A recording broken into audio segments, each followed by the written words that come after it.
Everything up, and then I'll clap when we start. All right. Where are we starting? 97.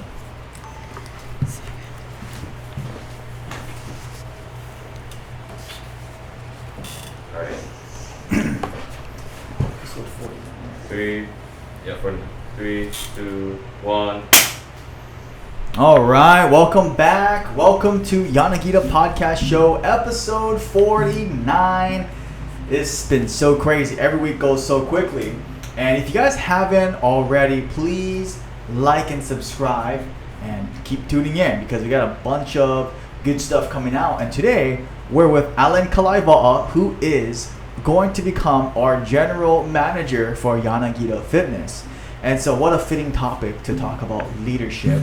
And so I know some people have been asking about the second half of that podcast we were talking about maybe about 15 episodes ago, talking about leadership, and I think we got through about half the book.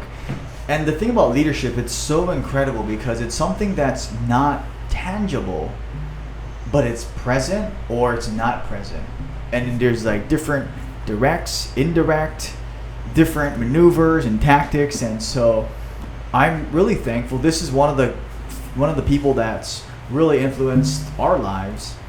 Jocko Willink's books, Leadership, Strategy, and Tactics. But I've also had the opportunity to learn from other people such as the Todd Durkins, the John Maxwells, and we've just been so fortunate with so many amazing people. But this book, just really easy to read. So if you haven't read the book, go support him. I just really support this guy and his book. White Leadership smudge. Strategy. Yeah, white smudge. If you guys first look at this, I thought it was a white smudge at first, and it took me a while until I realized it was just a face. So first topic, ladies and gentlemen. This is a common question: is how do you earn influence and respect? And I know that's a really good question because some places, there's a lot of places where they demand, I demand respect, and why can't you respect me? And so I'm just going to read a little bit, and we'll go back and forth, and we'll share our thoughts. This is page 97, if you guys have the book. And for those just listening, check it out. All right, so middle of the paragraph. The leader needs to build upon that initial platform and increase the respect and influence they receive from the troops as much as possible. How is that done? Similar to building trust, to build respect and influence, you have to give respect and influence. Treat people with respect. What does that mean? Allow them to give their opinion. Listen to them. Don't interrupt them. Don't disparage the importance of their job or position. Share the burden of the hard tasks, and the same is true for influence. If you want to have influence over others, you need to allow them to have influence over you. That means when you listen to them, you actually listen. You consider their recommendations, and whenever possible, you incorporate their thoughts and ideas into whatever you are trying to accomplish. You keep an open mind. The more you respect people and allow people to influence you, the more respect you will gain and the more influence you will have over them. It's it's pretty straightforward, but I love this one. I mean, what do you think, Al? Yeah, I feel like it's a give and take, right? It's not really leadership.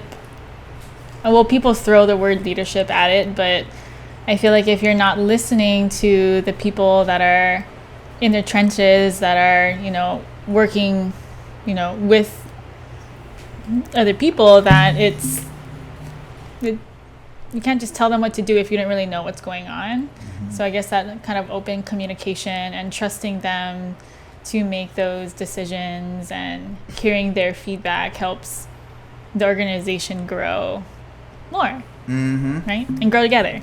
Yeah. Not just one person trying to dictate everything, but they don't know what's going on what's actually going on. They just kind of assume what's going on. So, mm-hmm. yeah. Yeah, and that's super powerful. I remember when I first read this and heard this in audio, I was thinking like, wow, if you want to have influence over others, allow them to influence you.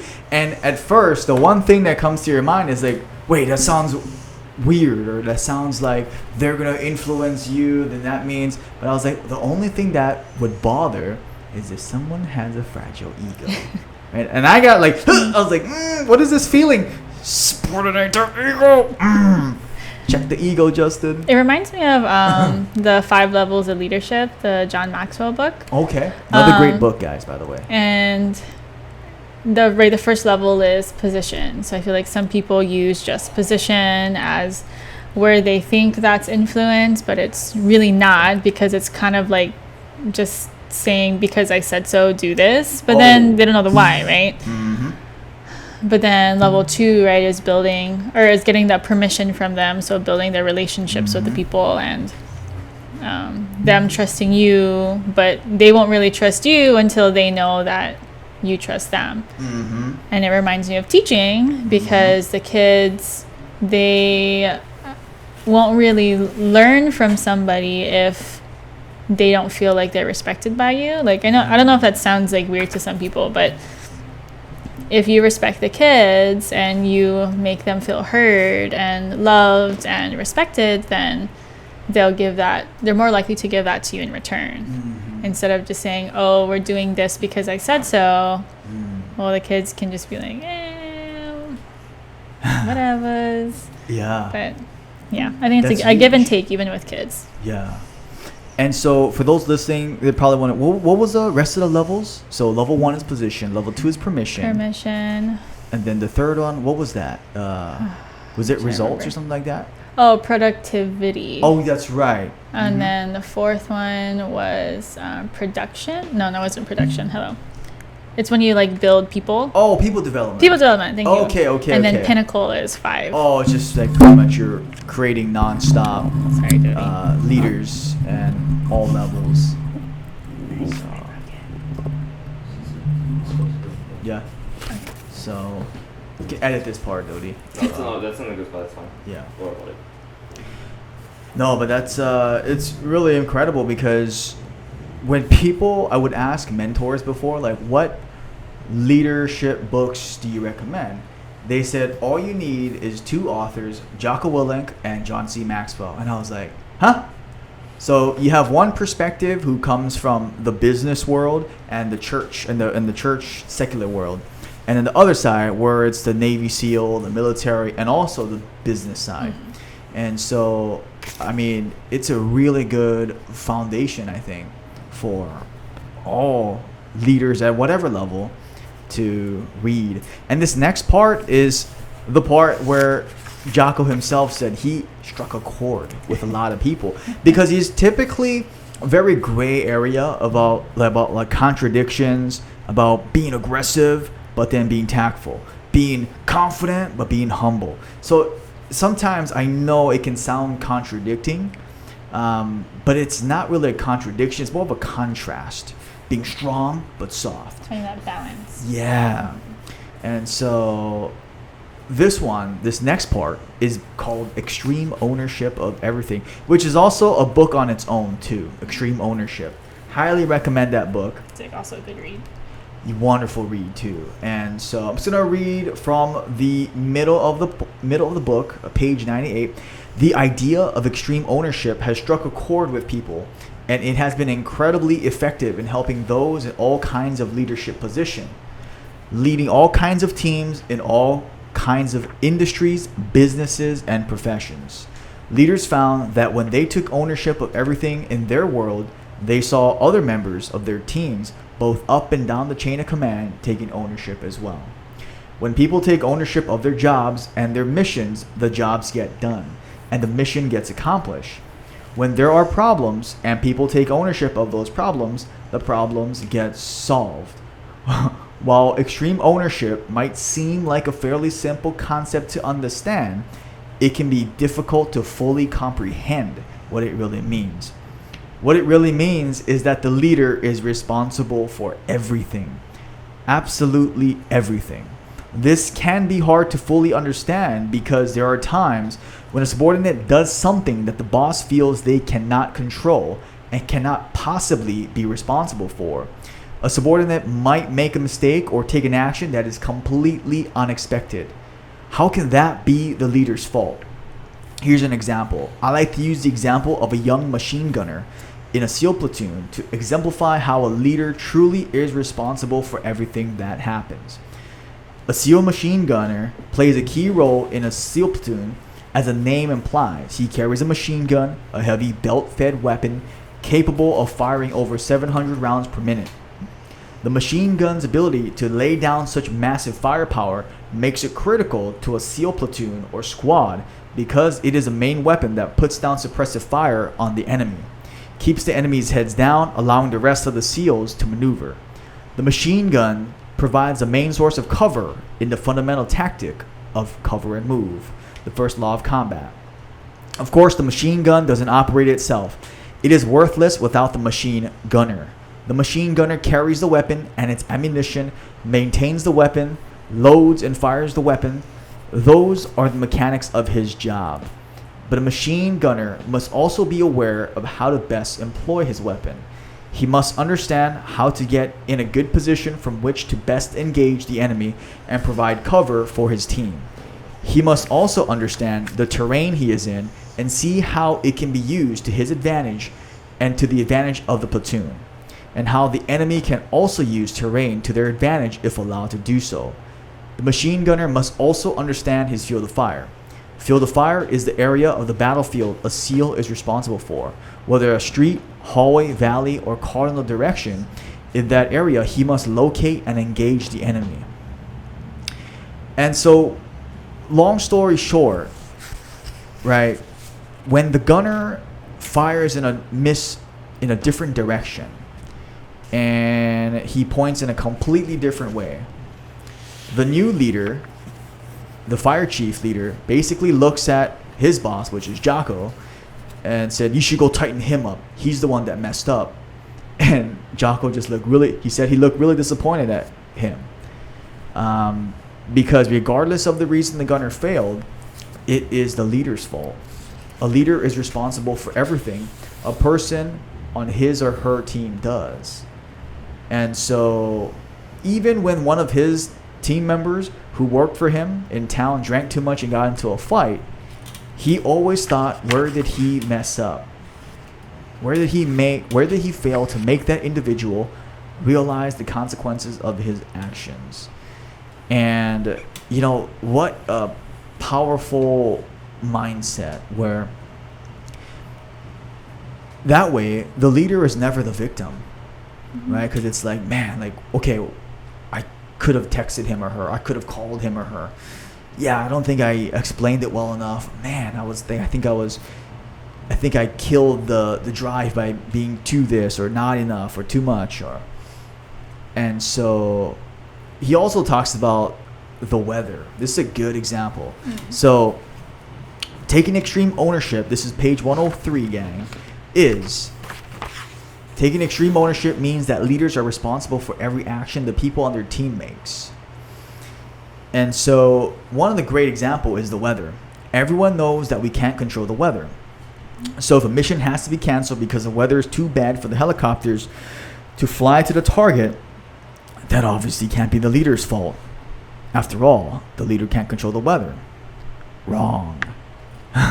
While the leader can't control the weather, he can certainly put contingency plans in place in case there is bad weather. There could have been a backup plan using ground vehicles to get to the target. The leader could have forward staged closer to the target so helicopters weren't required. He could have even come up with a contingency timeline that kept all assets available if the weather turned bad, so the mission could be delayed rather than canceled. So while the leader can't control the weather, he can certainly plan to deal with it. This means there are no buts to taking extreme ownership. It applies to everything. And the moment a leader decides to allow excuses, it opens up the door to shift blame onto others, which lead to failures. Oh my goodness. Allyn, what do you think? Extreme ownership. I had a few notes for myself as I was reading through it the second time. Mm-hmm. And it just said, be the example and take ownership, right? Because you can't expect other people to do something that you're not willing to do too. Mm-hmm. And in the end, it is the leader's fault. You know, maybe something was overlooked or wasn't planned enough, and that's maybe where the miscommunication happened, or the troops didn't understand why, or with the whole weather situation, you know, there wasn't a plan B. All of our eggs are in one basket, and there was a hiccup, and there was nothing out. There's no backup, right? That ends up being the leader's fault because that was like oversight on their part. But like you were saying earlier, Jocko says in one of his other books, Dichotomy of Leadership, you know, make sure that you don't like over plan though too. Yes. Like you don't want to plan for every small thing that may end up happening. That's like the 1%, which I feel like sometimes is my issue, is that sometimes I overthink things. So trying to find the balance of making sure that I am covering all of the things that might happen or is more likely to happen versus something that has a very, very small percentage of happening, like a tornado rolling through, since we don't really have tornadoes in Hawaii. Right? That's true. But yeah, I think just kind of finding the balance in between when it comes to planning, but even just small things like, oh, I should have explained this a little bit more, or made sure that this person understood what their part of the mission was, and I should have checked with them one more time to make sure, and not saying, oh, well, they didn't do this part, so it's their fault. Well, it's actually the leader's fault because it could have done one step more to make sure that everything was set. You know? That's true. And, people are probably wondering, like, well, it might seem easy to say when it's like just now, but what about when it really happens? Is that still a thing? Like, because it's so much easier to just blame Johnny for dropping the eggs at the restaurant, which slowed down the whole thing.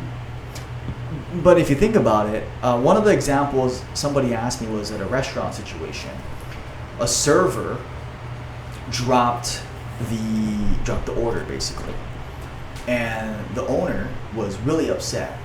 Why can't I just, Johnny just keeps dropping. I'm just using Johnny. It's not Johnny. Johnny kept dropping food and water and everything, and basically he just threw him under the bus and was like, you gotta just make sure you don't drop anymore, and this and this and da da da, and just straight on attacked him. And I said, so what did that do for Johnny? Oh, it made him want to quit. Yeah, he's just weak. I said, what? No, dude, that's your fault. Like, maybe you put too much pressure on him, or maybe you freaked him out too much, or maybe you could have done a better job, have a better system. What do you think? Because, is he always like that? No. So it was just that busy Friday night? Yeah. Okay, what do you think? Huh. Yeah, maybe it was Friday night. So I just have to throw that out there. Because, yeah, that's a good point. If I was that server and I felt really pressured and I dropped something, if somebody responded to me like, oh man, I'm so sorry, I apologize, my fault, I put too much pressure on you and you cracked and you just dropped everything, here, let's clean it up together. And so like, you clean that up, hurry up and clean that up. I'm gonna quit, man. And the crazy part is, a lot of places operate like that and think it's normal. Yeah, the blame, shame, and justify, right? Yeah. Well, then it doesn't feel good for the person who is getting blamed. No. Because they probably think too that it's like, well, it's not my fault because, and then it just creates this whole like chain reaction of, well, no one's taking ownership of the situation. And on the same note, though, it's like you can't just spot the problem. Like you got to figure out how to solve it, and not just come up with the solution, but actually execute the solution. Yeah, and that's huge. Instead of just saying, "Oh, there's a problem. There's like paper on the ground. There's trash on the ground." Say, "Oh, I already took out the trash. Everything is da-da-da-da. We cleaned the place. We set up this, and this to make sure termite." And say, "Oh, okay, awesome." And actually doing that will build your trust and also your influence with whoever your boss is, or even down the chain. Because if they think like, holy crap, like my boss or my team just did what they did. What? Yeah, we already handled it. Yeah, here, check it out. This is what we did. What do you think? Oh, it's like, oh, you already set up this, or you set up that, or that looks good to go. So that's a huge one. It's true. And can't be the easy button now. oh yeah, we're gonna go into That's, that. yeah, that's later on. But So that's a good one. I have a hard time with that one sometimes. Yes. And okay, we'll save that one. This is a good one. So moving on is taking ownership when being blamed, and this is great because I had a chance to actually talk to Jocko about this, and people were like, people were asking on a live call with them. So what do I do when they keep blaming me? I'm the number 3 manager, and they keep blaming me, and but it's not my fault. It's my boss or my boss's boss's fault. And he was like, so what are you doing? You blaming them?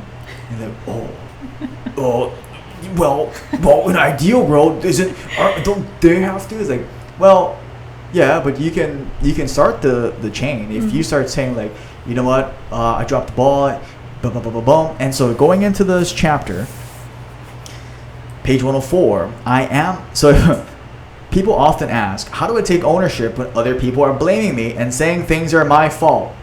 To me, the answer is blatantly obvious. I tell them that's the whole point. When your team blames you, you say, yes, everything is my fault. I am the leader and I am responsible for everything that happens, the good and the bad. And yes, this is my fault, and here is what I am going to do to fix it. Then I tell them to shift immediately to proactive problem solving and explain their solution, or if they don't have a solution, say they are trying to figure out a solution. And obviously it is hard to do this, once again, because of our egos. It hurts our egos when we accept the blame and take ownership of it. Some people can't get over that hurdle, but it hurts even more when someone else is pointing their finger at us, assigning us blame for whatever the problem is, and when someone points their finger at us and blames us for a problem. What do? We get defensive. We all get defensive. So the answer to this question is easy. When you are a leader and someone blames you for something going wrong, you accept the blame, you own it. And so, I'm going to finish this up. But what happens when you are the subordinate and your boss is blaming you for something that went wrong? Once again, the ego and the defense mechanisms will activate and make you want to deny or shift the blame onto other people. Overcome those impulses and take ownership. But what if it really wasn't my fault? What if the problem really wasn't me? I hear that objection all the time from people. And, it's just incredible because when we... I don't know if it's like it was probably my grandfather or something to try to take responsibility. And so even at my first jobs that I got fired from or whatever, I would try my best, not all the time, but from 18, 19, I remember asking my bosses as a waiter when we messed up on sales. And she would just look at us like, how come nobody sold anything today? How come nobody made any sales of the special? And everybody got defensive, right? Well, boss, you didn't do this, or you didn't support us enough, or you didn't do that. And they would just fight. I would wait for everybody to fight. And I'm just over here like, oh. And I started training jiu-jitsu. If you guys haven't, train jiu-jitsu once you can. But I was training jiu-jitsu at this time. I remember thinking like, fighting force with force is not good. I remember hearing people saying like, fight fire with water. I was like, what does that even mean? But so after the conversations were dying down with the boss and like the floor managers, I would go up to my boss Sandy. This is like Genki Sushi, my mall, and I would ask her,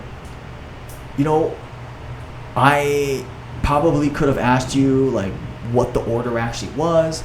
I didn't even bother to ask you how much the thing was. I should have asked you. And blaming each other is not gonna do anything, because I really want to do a good job. Because if we sell more specials, we all get more tips, which means we all get bigger paychecks, right? Yeah, exactly. And then she took ownership. She was like, well, I probably should have explained it better anyway. But it's an incredible feeling, because would you not swallow your pride? It's almost like just checking your ego. and like winning for the organization of Genki Sushi, or wherever you work at.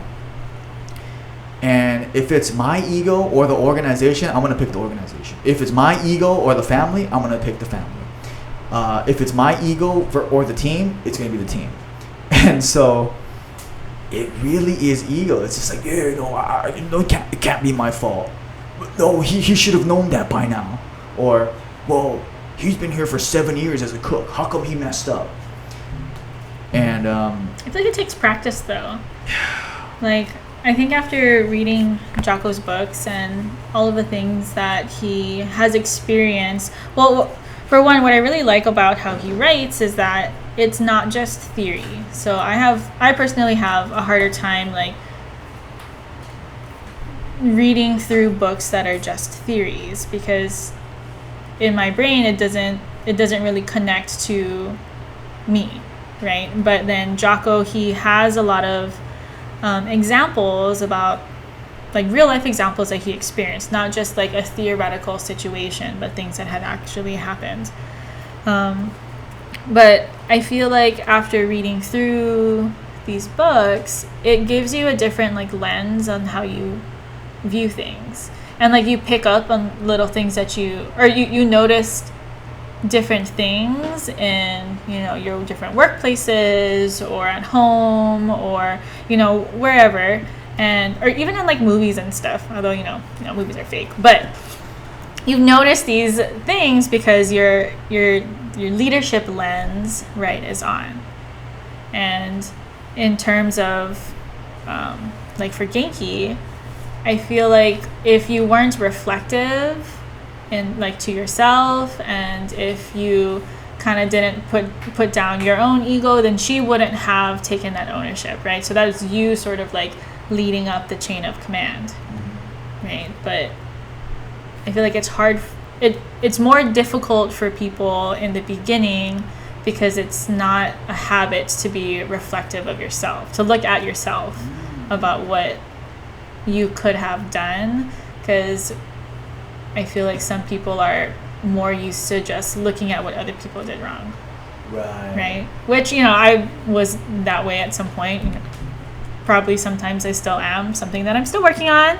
But I think just remembering to just kind of stop and detach and then reflect on yourself first will help the situation, instead of just being really like over emotional and wanting to blame the person.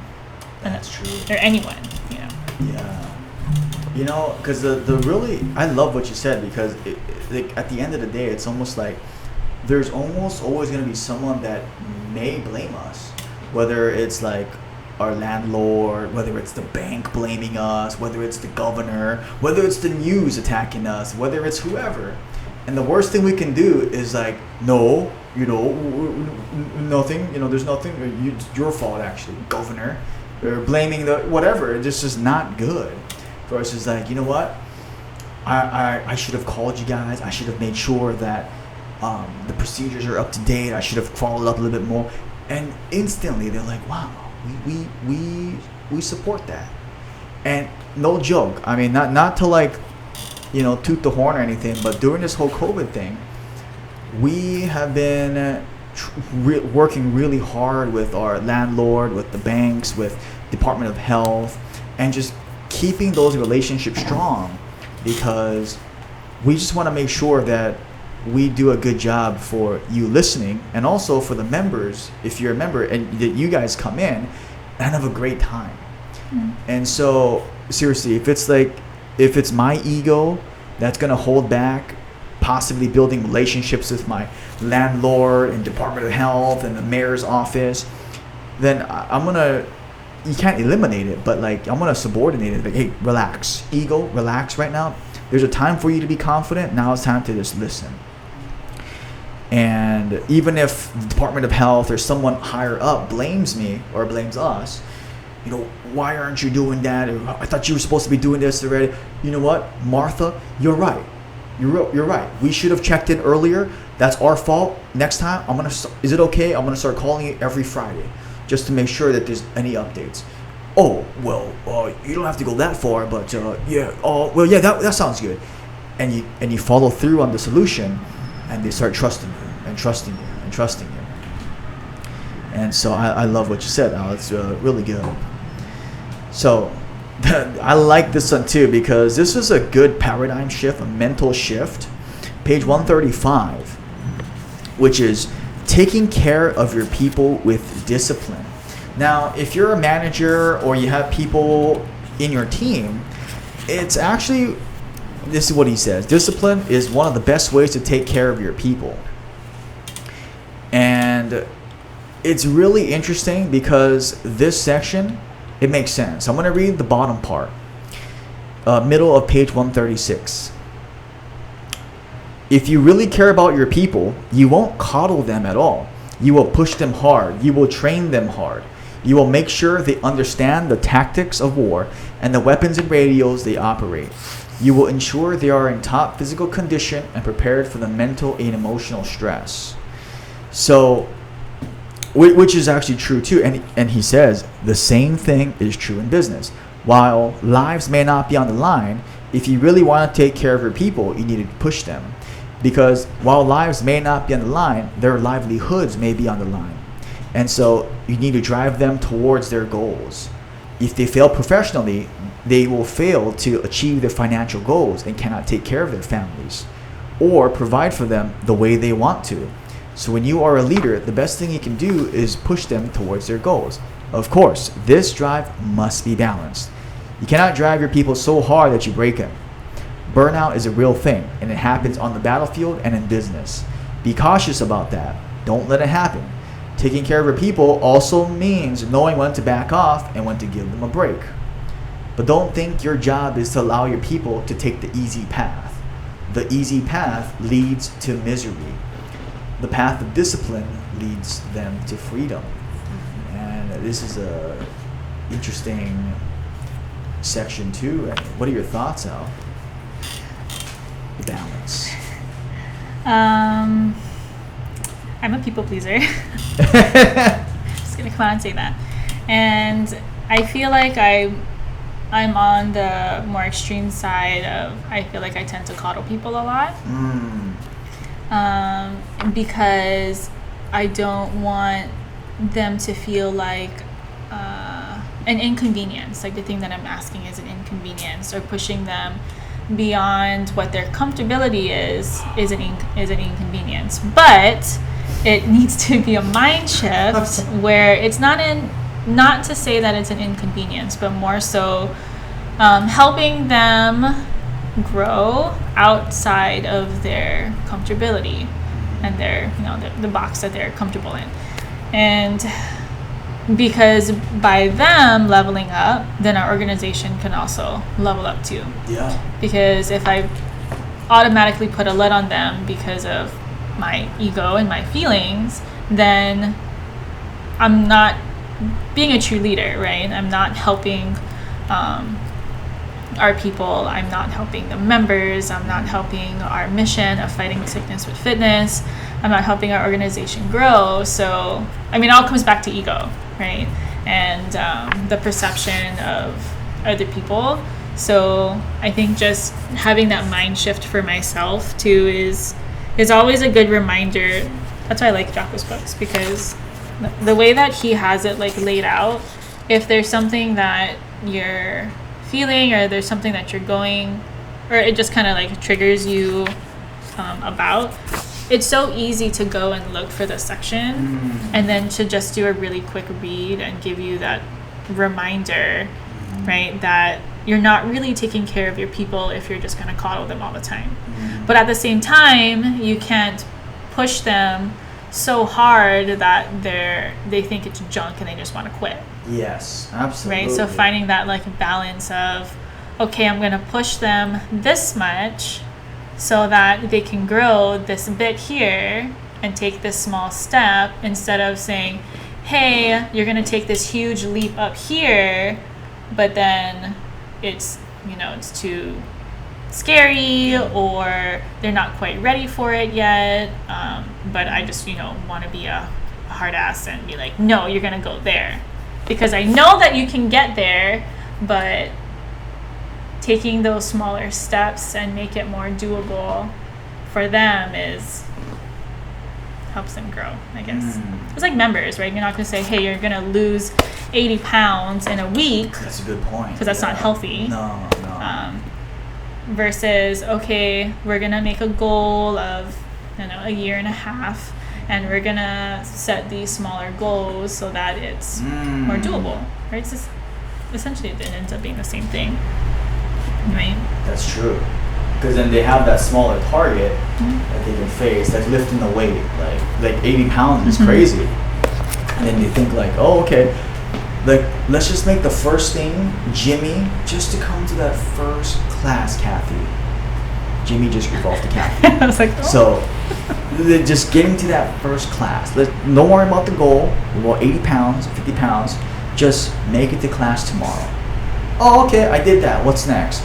Well, now just make sure you can come 3 times a week. Okay. And then exactly what you're saying is right. And then boom, and the next one. And so, yeah, I agree.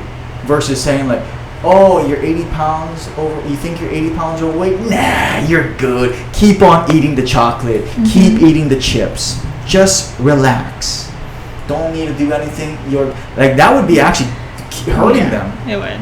Yeah, by saying, no, don't do anything. You're fine. 80 pounds overweight. Your joints must feel fantastic.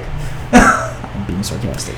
Yeah, it's just feeding them like white lies, basically, just to make them feel better. Which is not good. Which is, in the end, it ends up being really detrimental to them, and we don't end up helping them, right? So I think setting more like realistic goals, whether it's with our teammates or members trying to hit whatever goal that they have set for themselves, is having those little bits is definitely a better route than saying, okay, go.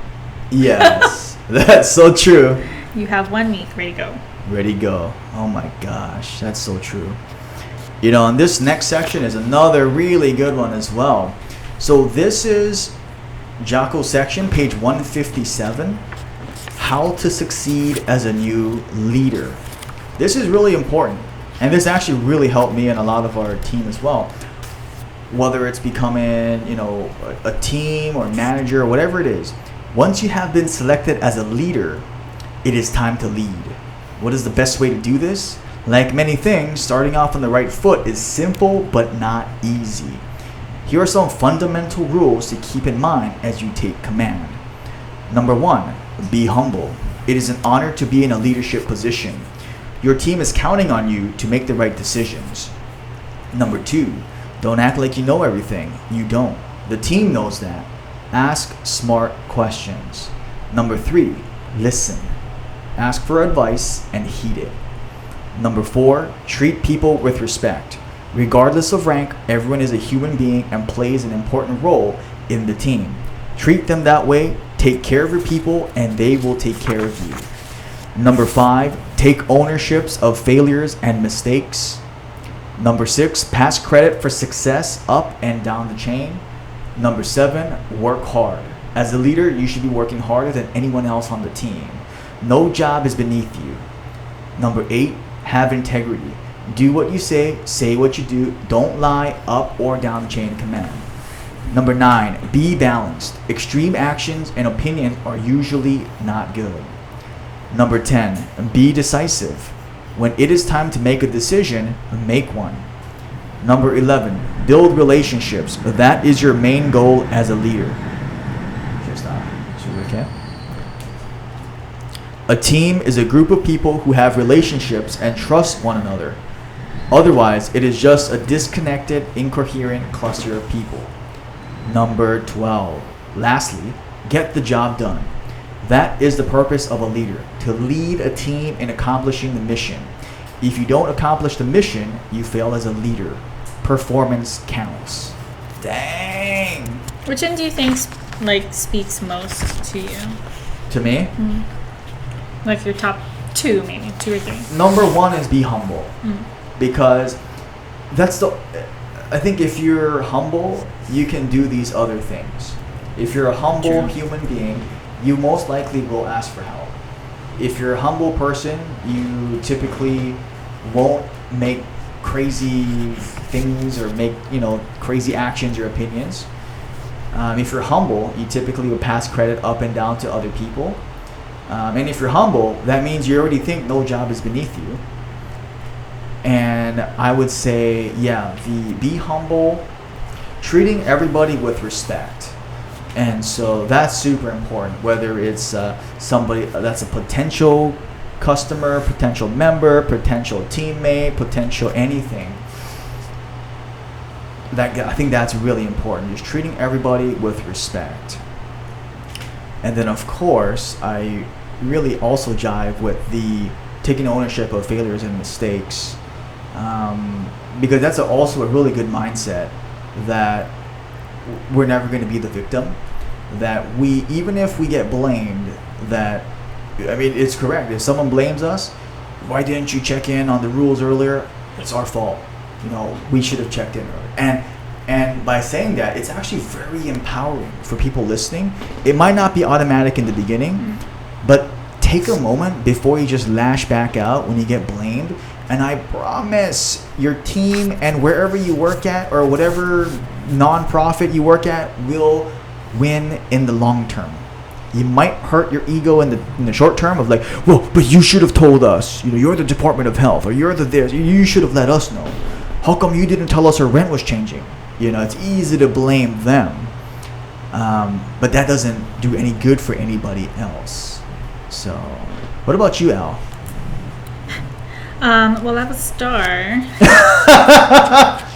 Next to, of course, the be humble part, right? Yeah. Because, like you said, it really connects to all of the other things that he says that you had already mentioned.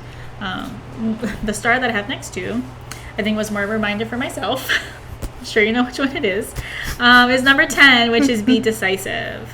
When it is time to make a decision, make one. I think I have a hard time. I just get worried that I'm going to make the wrong decision. So I tend to freeze and not make a decision. So I think learning to be more confident, in the team, being more confident in the mentorship that you've given me, and the things that I've experienced. I think just being more confident in myself too, to know that, or at least maybe not 100% no, but at least have more faith that what we decide to do, or what I decide to do, is gonna be okay. And even if it ends up not being the best choice, owning it and figuring out how it's going to be better the next time. Right? Not just saying, oh yeah, okay, it's my fault, and then sweep it under the rug, because that doesn't really help anybody either. No. Right? No. So, especially long term.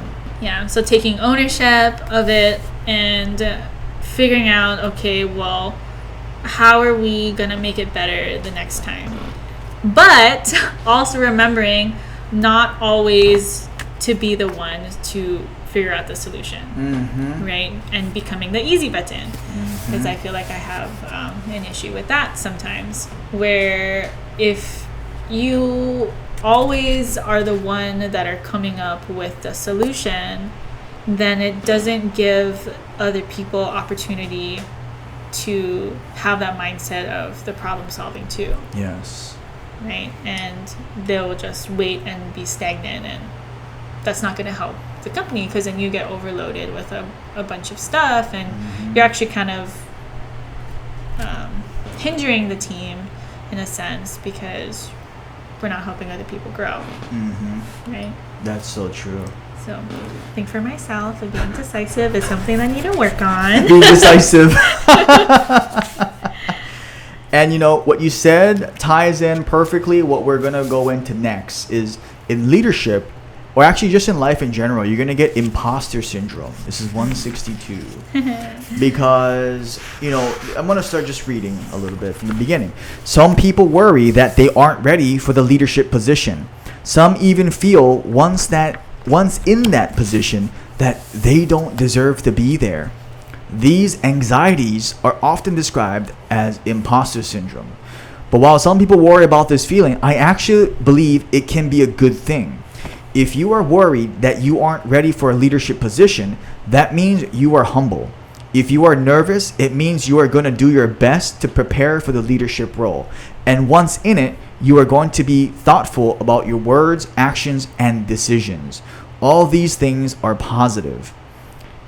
And going into the middle, the burdens of command and the responsibility for my men and the mission were heavy and made me nervous about my decisions and actions.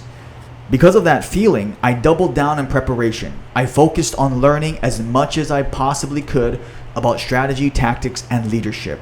I wanted to do a good job. And so, Imposter Syndrome, it is so interesting because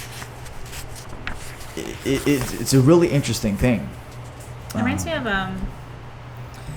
when I was teaching and my work mom, may she rest in peace. I would always come to her, especially when I first started, and I was super worried. I was still worried up until, even right before I had left. I was still worried that I wasn't doing enough for the kids, right? That I wasn't being an effective educator. And, she would always say that if I wasn't having those feelings and if I wasn't worried and if I felt like I was doing everything perfectly and that I was doing this bang up job, then she would be worried about me, because we could always get better no matter what we do, right? We can always get better. Even Olympic athletes can get better at whatever they do, right? True. So where was I going? I don't know. But yeah, so I just think being very, like you said, focused on preparation, because you felt like you wanted to make sure you did a good job, you were going to be more prepared. And if you're more prepared, then there's a higher probability that what you're trying to accomplish is going to get done well. You're not just going to do a half-assed job on something because you think you're all that. There's a puka here, there's a puka here, there's a puka here, but you didn't see it because you're like, it's fine, I'm great. But it's not always the case. Yeah. And goes right into the part about this ending the imposter syndrome, is that he talks about listen to others. Let your subordinates step up and lead. One of the first warning signs is an attitude from the team members. Your big ego will brush up against theirs and cause friction. So this is talking about if you're a leader that doesn't have imposter syndrome and you're super gung-ho, confident, going into a new role, I'm going to be your guy's boss now. And it says, this is not good. You're going to have friction, and you shouldn't have friction from your team. This is not to say you won't naturally get pushbacks, disagreements, and suggestions, but all of those things should lead to productive conversations where both sides learn and eventually agree. If you can't get them to agree with your ideas, that is a problem. And the problem is likely you. If your team members want to do something a certain way, your goal should be to let them do it that way. As long as their plan or idea has a decent chance of success, try to let them execute it. Of course, you can give guidance that will increase their likelihood of success, but keeping the core plan will give them ownership and appease their egos. This obviously only works if you put your own ego in check. And that is huge. Because I remember before I'd be like, well, why doesn't this person want to do it our way? Why are they pushing back so much? And it's like, verbal jiu-jitsu. So what do you think we should do? What do you think we should do, Jimmy? Well, I think we should do X, Y, and Z, and I think we should implement X, Y, and Z. Awesome. Can you go do that? Well, really? Yeah. Oh, okay. Well, I guess I'll start working on it. Okay, awesome. So just let me know when you got the doc ready, and we'll get it going. They're stoked. It's crazy. Because it shows that you trust them too. Trust them too. Yeah. And the whole puka with the whole thing, it's actually better when they do it, and then you can see the puka's like, oh wait, wait, what about the beginning? This looks like a pretty good plan. I like it. So how does this ending part? And then boom. Because you're more detached, right? Yes. You're not just fully like engrossed in it, and you have this tunnel vision. Like you're able to look up and out instead of down and in, as he says. Yeah, and that's really important. And so, going into the next one I like this one. This is so straightforward, but it's so simple, not easy. Not taking things personally. Page 187. So, don't take things personally. You have to fight your ego to avoid taking things personally. Even when people ask for critique points, they often get mad when they actually hear them. Don't allow yourself to do that. Don't take criticism personally. Not about the plan you came up with, not about the idea you had, not about the presentation you gave, not about the decision you made, and even when the biggest rival, the last person you want to hear from, has something to say, listen. Even when someone you don't think is on your level, someone who isn't even close to having the knowledge, position, or authority to give you one iota of feedback wants to speak, even then, do yourself a favor and just listen. Detach and listen to what they have to say. And from an objective mindset, see if you can learn anything at all from their commentary. Then apply it and say thank you. I know that stings. Get over yourself. This takes humility, but it will make you better. Oh, that's don't true. take things personally. Because I feel like sometimes, I catch myself doing this sometimes in my own relationship, but when I feel like I'm getting criticized for something, it's so easy to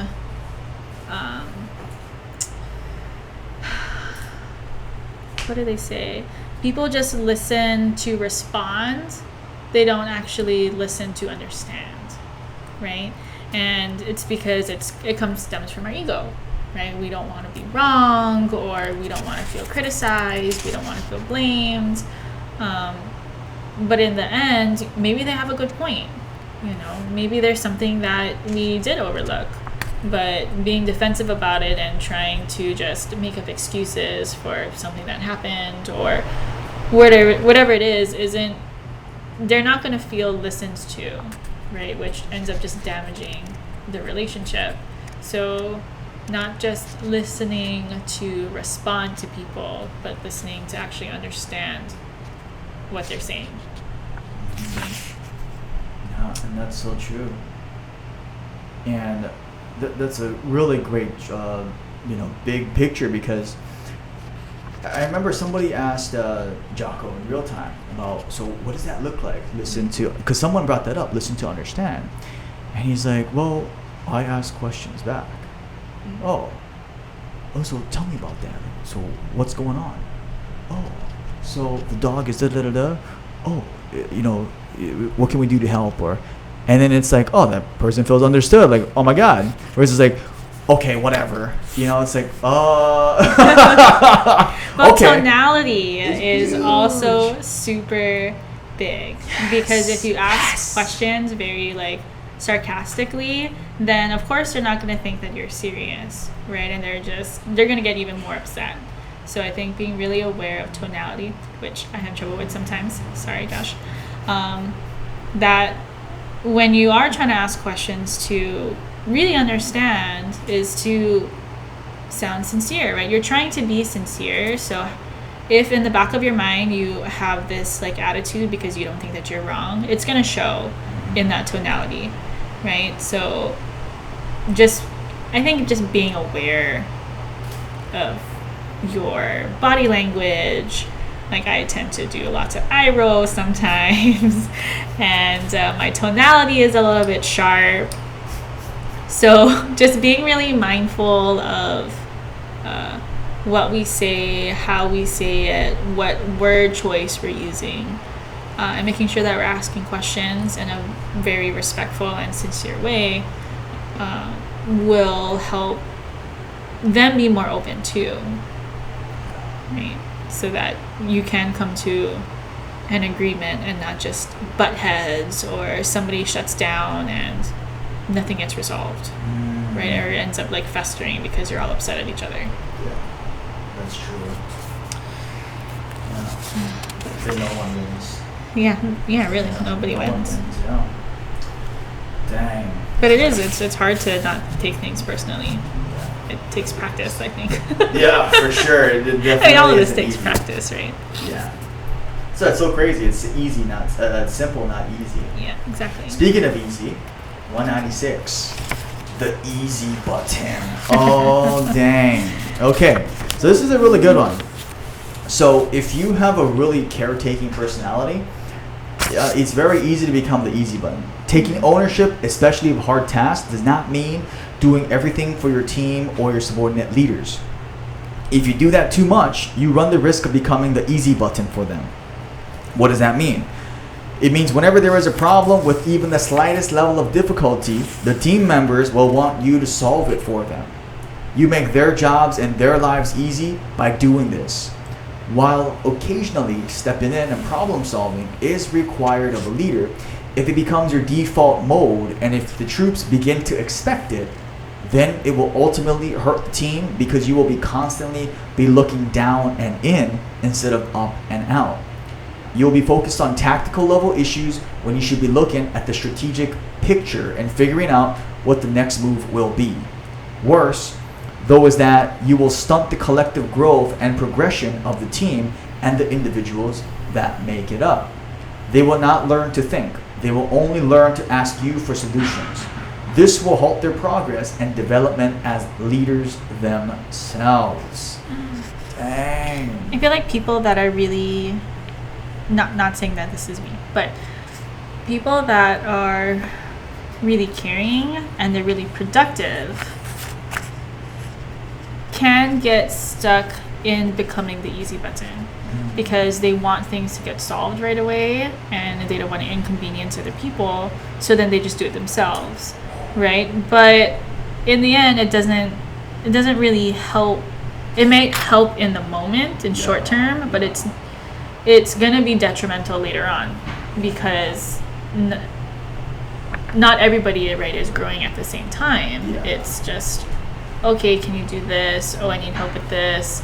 But we're not giving them tools to be able to solve it themselves later, which if they're able to solve it themselves and it takes stuff off of you so that you can look up and out, right? You can look at other things that you don't have to do yourself. It doesn't have to be as centralized, and it can empower other people to be more confident in themselves and not have to always, triple check something that we already trust them to do, but we haven't given them that opportunity to feel trusted, I guess, because we just solve it ourselves. Yeah. Right. That's true. So. And what you're saying is so true, because sometimes it doesn't feel good to have that conversation. Like, well, I'm asking you, Justin, why can't you tell me what to do? I used to ask him I used to say that to Justin all the time. Well, no, everybody, it's a natural response. It's like, Yeah. That's the reason why I'm asking you, Justin. So, what would you do if I wasn't here?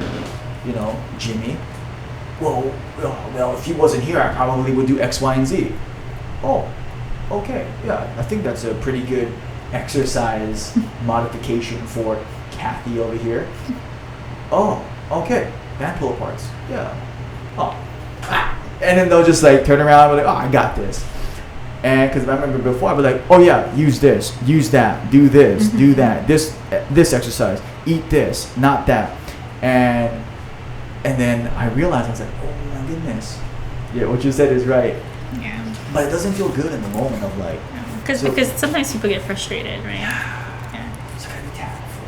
Yeah, it's like they're frustrated, or I mean, there are times, right, where you're gonna have to make those quick decisions, and you're just gonna have to give them the solution if it's immediately, if it's an emergency, or if it's something that has to get done right this instant. But there are other times where it can be more of a learning opportunity that will help them grow too. and have confidence in themselves. Yeah, I like that word, learning opportunity. That's a good mindset. And it's so true, because if it's a real-time situation, like if it's a customer, if you're working at a store or anywhere, and you have a customer waiting on you, that might not be the point where they're like, oh, so what do you think that we should do? What do you think that you should do? It's like, okay, go grab that yellow one. It's an A, and go grab that real quick. Sorry. And that's necessary. Especially if it's for working out. If you're training somebody and they ask, Allyn, really quickly, I need a modification for it. Oh, boom. Now, if it's like, oh, we have class starting up in 30 minutes, and I was just wondering, I know that I see Jimmy coming in. I don't know why I keep saying Jimmy. Jimmy coming in, and I know that his shoulder's not good, but they're coming in 30 minutes. What should I do? Oh, so do you know, and then boom, questions. I like that. That's a good thing to balance. I wrote, I do, we do, you do. So we do this in teaching a lot, right? Where it's, okay, you show people, or you show the kids how to do something. Like as an example, we do it together, like as a class, and then it ends up being them being able to do it independently, right? Not just saying, okay, copy me every single time, because it doesn't really stick that way. But, and even more so, being able to teach somebody how to do it, that's the best for them to really remember something. So I think that also applies to adults. I do, we do, you do. Yeah, I think that's huge. Dang. That's the easy button. Easy button. What would you suggest for someone that's listening and they're like, well, but I have to help them? Or what would you say? Because someone might be listening like, man, but I just really want to help them out. But by giving them the solution every single time, you're not really helping them in the end. Right? You might be helping them in the moment. But if it's not something that's really pressing, like it can be, you can have that 5-minute conversation with them and ask the questions and help them, like help the cogs kind of move in their minds then, and kind of build that like problem solving like muscle, if you will. Then that helps them in the long term. And then it'll end up helping you, it'll end up helping the organization and the mission in the long term. But they also might get frustrated because they want the answer right now. And if they're not confident in themselves, and if we didn't feed them that confidence, that's why they're not confident, then taking those small steps and trusting them and leading them through the process, I think is gonna help them more than just giving them the solution right then and there every time. That's huge. That's really some good advice right there. So if you're listening, help them become independent. It's a good Empower, answer. right? Empower. It's a buzzword. Empower. Good word. So another one that people ask was, how do you lead peers? Like if you're same rank, if you're the same server among servers, but you got to lead your team, how do you do that without rubbing people the wrong way? How do you lead your peers? If you're both managers, if you're both servers, if you're both this, and you got to lead that person who's same rank. Cool. So this is leading peers, page 221.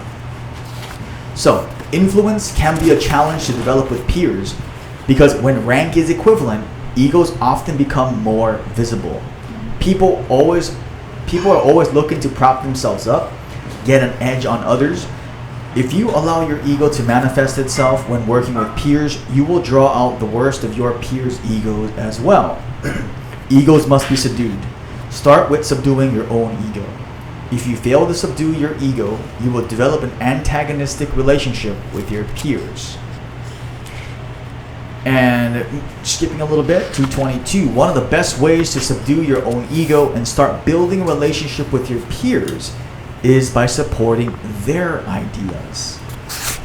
They might come up with a plan slightly different from yours, but if it is functional and will get the job done, support it. Let them take the lead. Don't feel the need to stick out your chest and flex your ideas. Instead, support your peers' ideas. Even if you think your idea is better, if your peer's idea is close, go with it. The dedication they will have to successfully execute their plan will be far greater than the lackluster motivation they will have trying to execute yours. And more important, once you have accepted their plan, it shows them you are open to their ideas. And that means, in most cases, they will listen to your ideas as well. Dang. That's really interesting. Peers, leading peers. And one of the next parts, 223.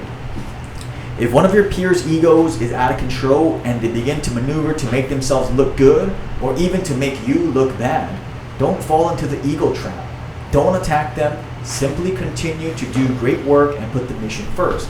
They might get some initial positive attention from their selfish actions, but eventually they will be uncovered. Take the high ground, or the high ground will take you. Ho! That is incredible. As you put the team and mission before yourself and keep your ego in check, you will begin to form relationships with your peers. That is the ultimate goal. If you have a relationship, you can influence your peers. That is leadership. Putting your ego in check can be very challenging. I like to play a game to put egos in perspectives. And there are many ways to play it. I call it, who would you hire or who would you promote? It works like this. Imagine you have two subordinate leaders working for you who are peers and are both running different but similar projects. They both fail to successfully complete their project on time. You bring the first leader in, ask him what went wrong. A bunch of things went wrong, he replies. The materials didn't show up on time, our subcontractors were late, we had terrible weather that cost us a few days of work, and on top of that, there were some conflicts between two of my shifts and they weren't passing information to each other. Clearly, this leader is not going to take ownership of anything. As a boss, you should not be happy at all with this attitude. You call the next subordinate leader in, and you ask what went wrong with her project.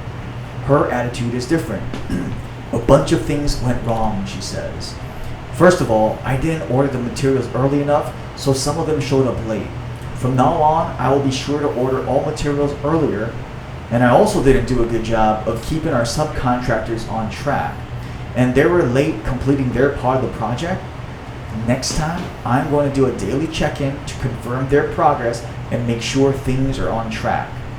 If they're not, I will make adjustments to get them on track and make sure they are not late. We also ran into some weather issues, and unfortunately, I didn't have a contingency plan. On the next project, I will be informing everyone that days missed due to weather will be made up on the weekend so we don't fall behind. And lastly, two of my shift team members were not getting along well, and I need to make sure that they do.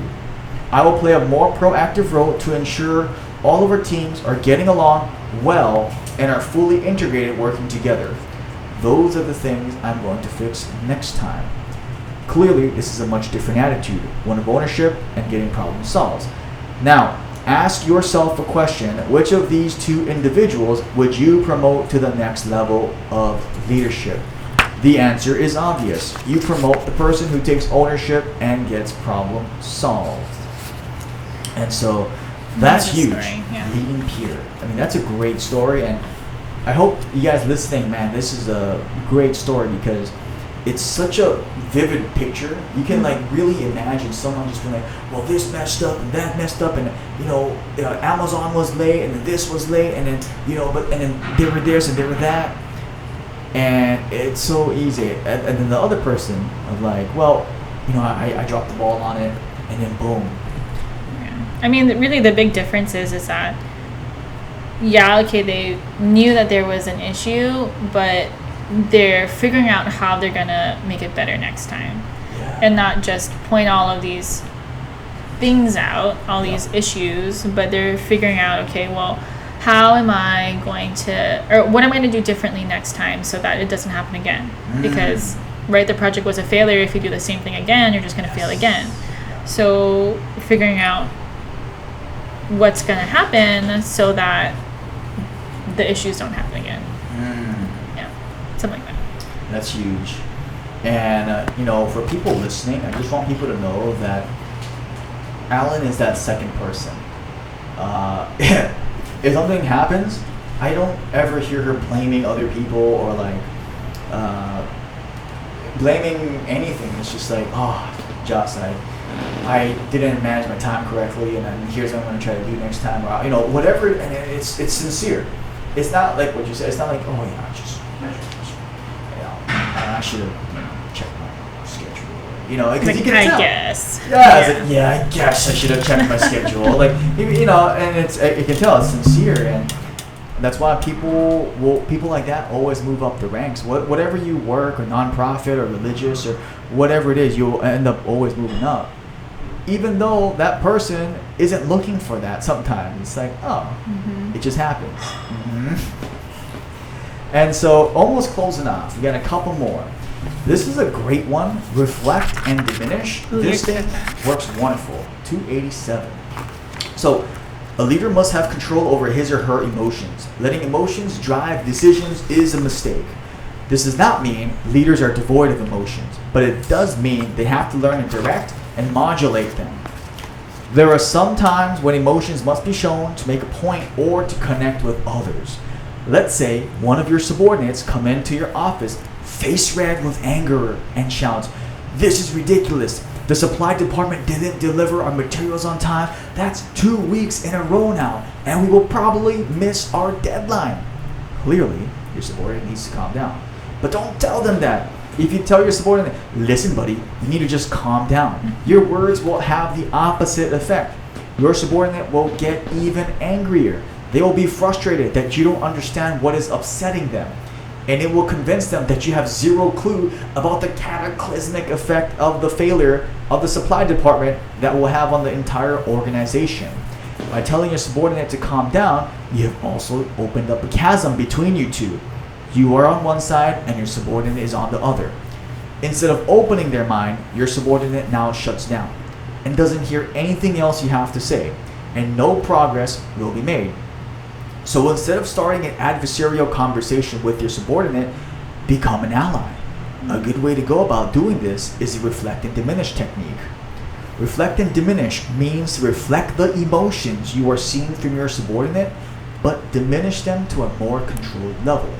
So when your subordinate comes in fuming and screaming about the failure of the supply department to deliver materials on time, instead of telling them to calm down, raise your voice a little bit to reflect the anger, but diminish that emotion a little bit so it isn't as strong as theirs, and start to de-escalate the situation. It might end up sounding like, "You've got to be kidding. How late are they with the delivery?" With that statement and the emotion reflected, you are now on your subordinate side. 2 days, your subordinate replies, still mad, but with less venom. Now you can settle down a little bit more too. 2 days is way too long. We need to fix that permanently. But we also need to do something to fix the predicament that you're in. How can I help to make that happen? Within this brief exchange, the situation has calmed down, and you and your subordinate can now start to solve the actual problem at hand. This works with just about any emotion. If someone is sad, reflect, but try to diminish that sadness a little. If someone is envious, mirror a little bit of that envy so then you can explain what envy really is, their ego, and they will actually listen to you. Even when someone thinks a comment or a situation is funny and you don't, telling them to tighten up and be serious is going to make them think you don't have a sense of humor. So instead, smile, maybe chuckle a little bit, and then explain why you both need to take things more seriously. And this is incredible. This technique works up the chain of command as well as down. Don't isolate yourself emotionally from your team. Yeah, you're really good at reflect and diminish. I've noticed. Reflect and diminish. Someone gets mad. What's an example? People are probably like, what do you mean by that?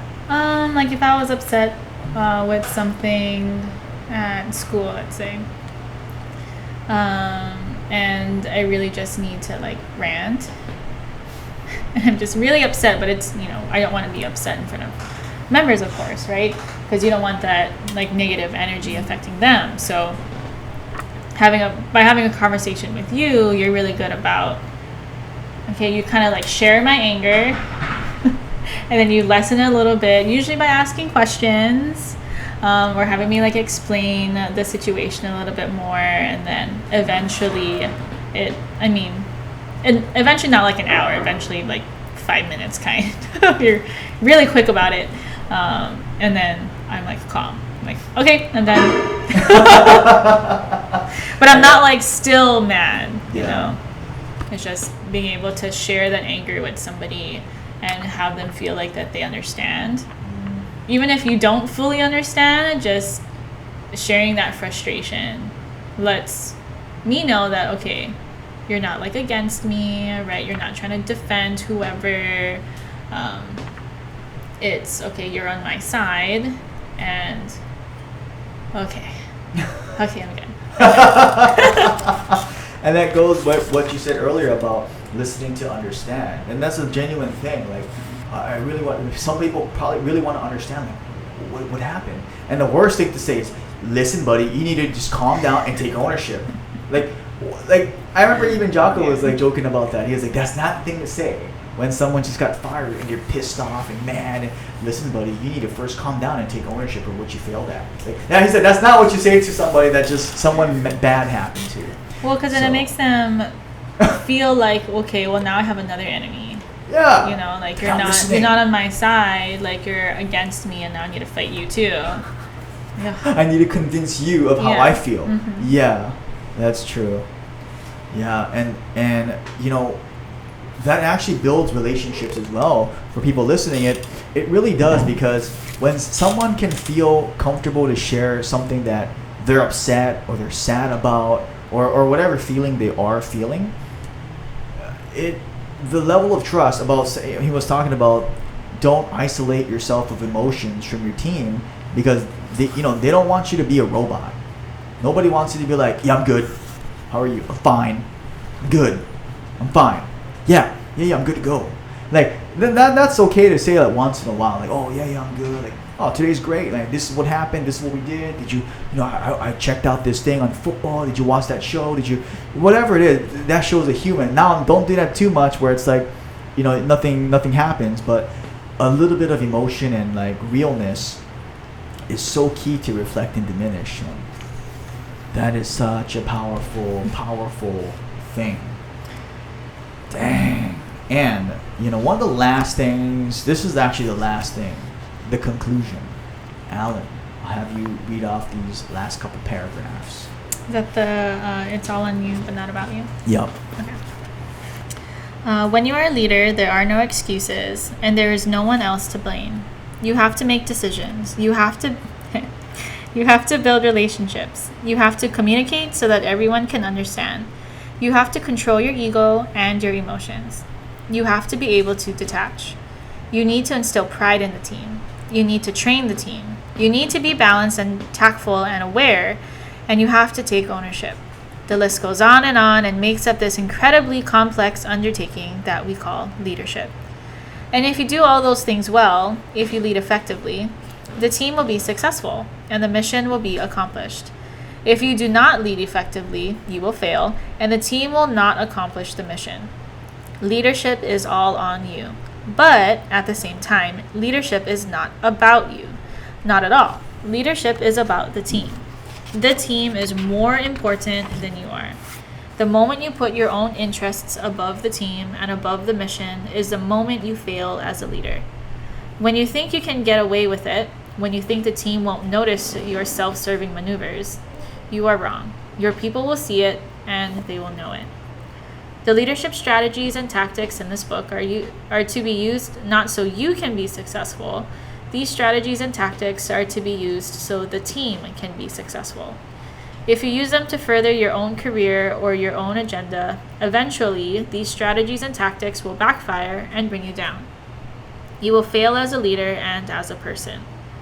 But if you use these strategies and tactics with the goal of helping others and of helping the team accomplish the mission, then the team will succeed. And if the team succeeds, you win as a leader and as a person. But infinitely more important, your people win. And that is true leadership. Powerful conclusion. Yeah. Yeah. Because I mean, you can tell, like, maybe not always at first, but you can tell when people kind of have their own agenda. What's an example? Like, so people listen, like, what's an agenda?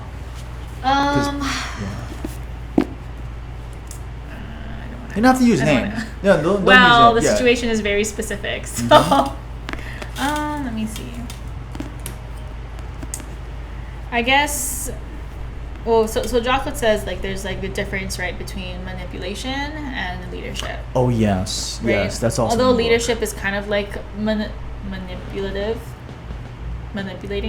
The difference between manipulation and leadership is people that are trying to manipulate others. It's because they're trying to get people to do things to benefit themselves, right? Whereas leadership is, okay, you're trying to get people to do things, same as the manipulators, but the only difference is the goal is to help other people and to help the mission and to help the team.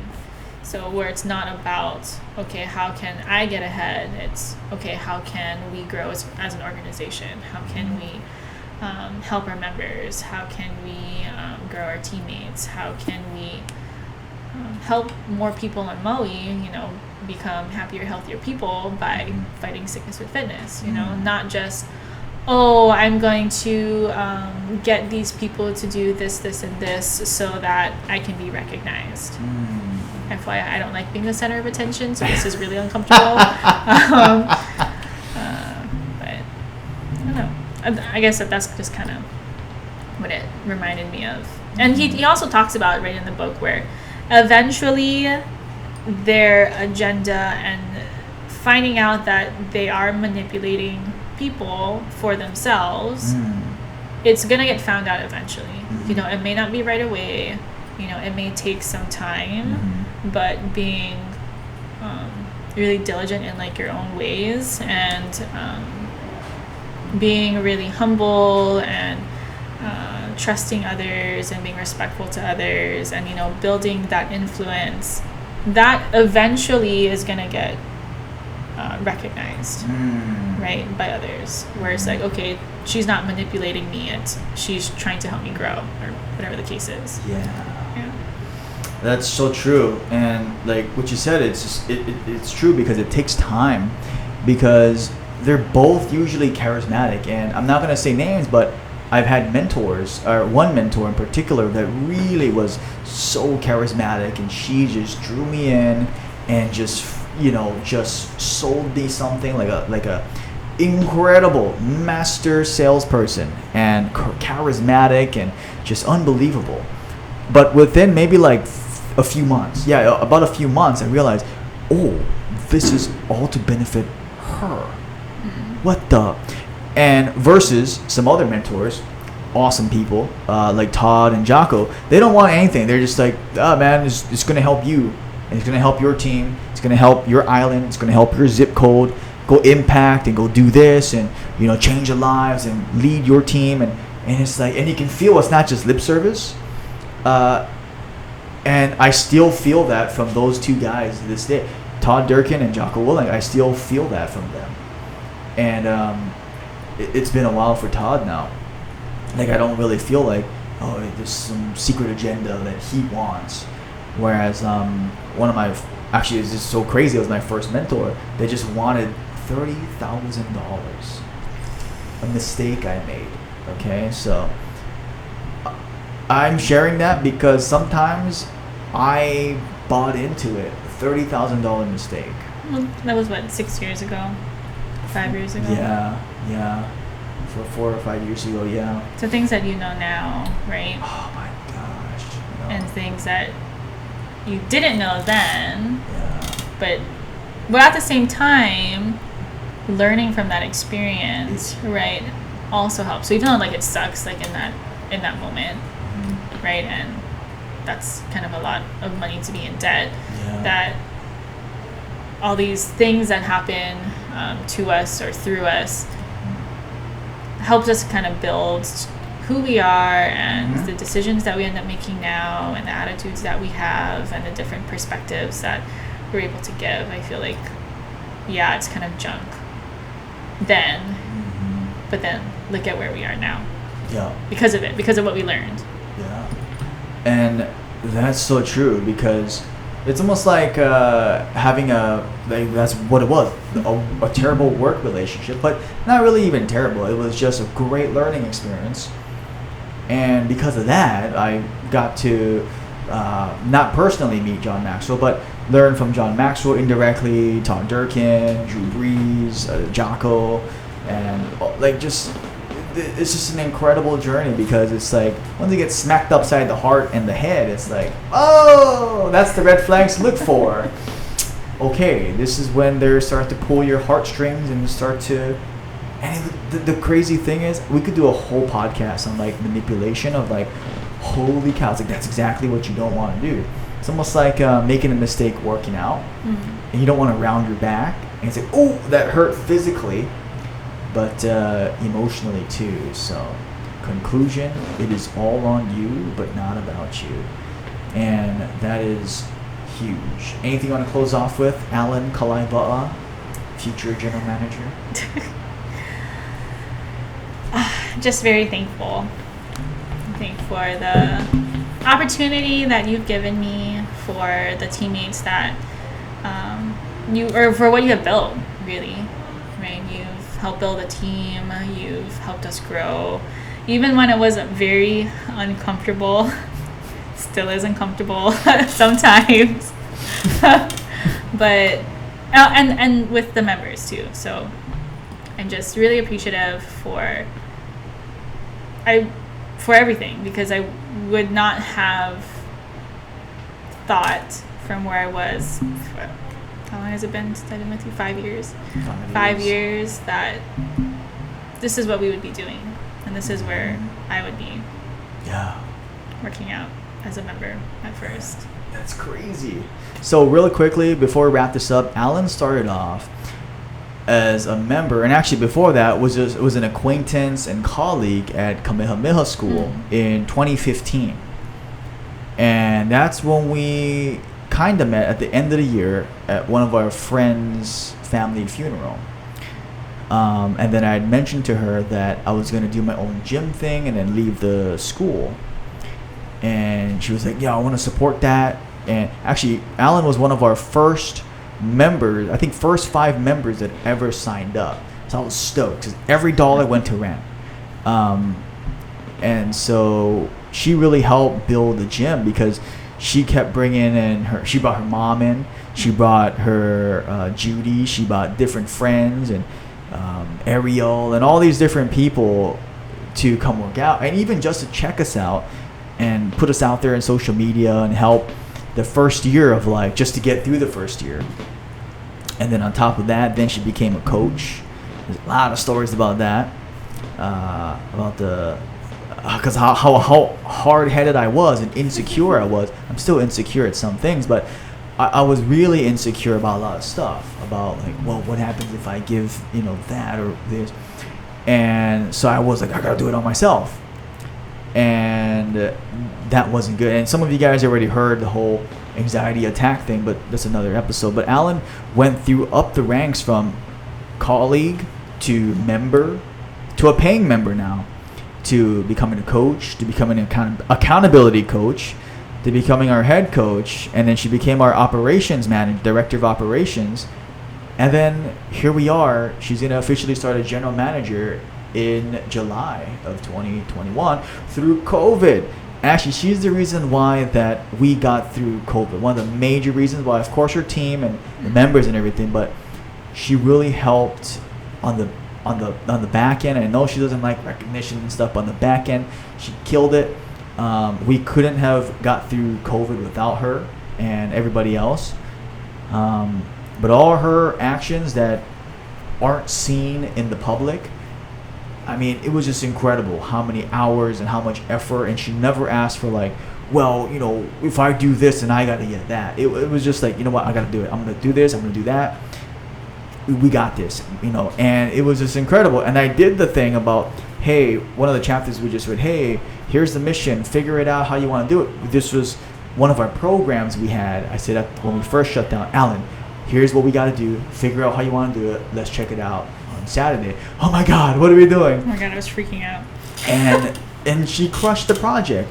And because of these things, we're here today. We're able to do a podcast. We're able to talk to you, listen to your questions, and continue to spread fighting sickness with fitness. So, Allyn, thank you for everything. The last 5 years, and the next 5 and 10 and 20 years and 30 years, and to come. So, thank you. But at the same time, though, Justin, if I didn't feel like you trusted me, and if you didn't give me those opportunities beforehand to, take on different projects and to kind of have autonomy to do what I felt like would work, and then to also know that the team was going to support it too, I don't think that I would have been as gung-ho about it, because I wouldn't have had that confidence. I mean, granted, I still wasn't uber confident in it,